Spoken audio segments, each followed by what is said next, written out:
Giro sono stati colpiti dalla sfortuna. Abbiamo visto questa mattina la serie dei leader che sono stati costretti ad abbandonare il Giro.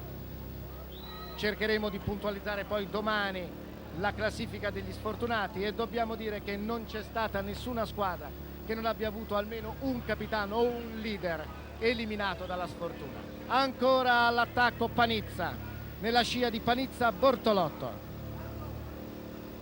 poi Fabbri, poi Poggiali e Tony Ubrecht.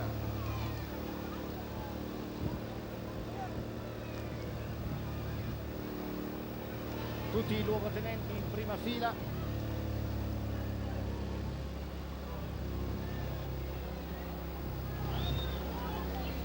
Vandi.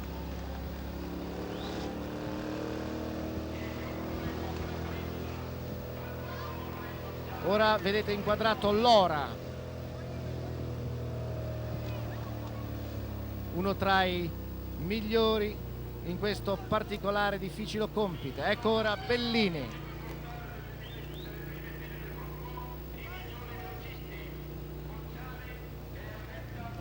Bellini che avrebbe potuto puntare a sua volta al successo finale in questo Giro d'Italia, ma che è rimasto coinvolto in una caduta. Ecco ora Bellini che sta cercando di bloccare un ennesimo attacco. Ecco De Muynck,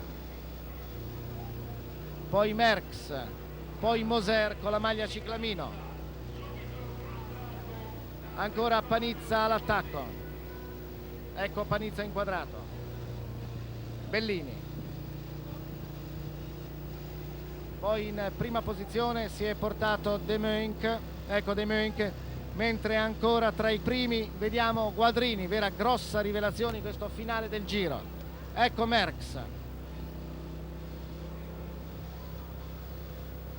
Qualcuno ci ha domandato perché Merckx continua a correre. Un Merckx abituato a primeggiare, un Merckx che ora si trova decimo a 8 primi e 25 secondi. La risposta è abbastanza semplice, la risposta l'ha data ieri sera Gimondi.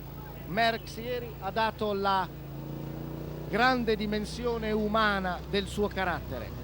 Non ha abbandonato, ecco inquadrato Bertoglio, non ha abbandonato il Giro per capriccio o per non difendere un compagno, ma ha continuato per dimostrare che anche nella sconfitta un atleta può essere grande. Domani il Giro si concluderà ad Arcore, dove c'è appunto lo stabilimento della Molteni, vale a dire della casa che da parecchi anni finanzia Merckx.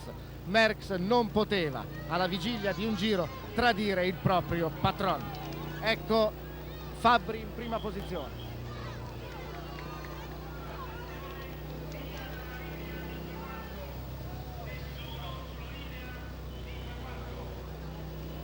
Ecco Fabbri che ha abbandonato tutte le proprie possibilità di successo e avrebbe potuto vincere anche il Gran Premio della Montagna per rimanere accanto al suo capitano, vale a dire accanto a Felice Gimondi.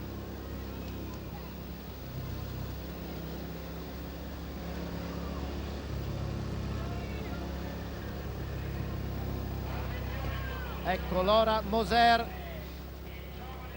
che oggi veste la maglia ciclamino di leader della classifica punti, ed ecco Tony Ubrecht.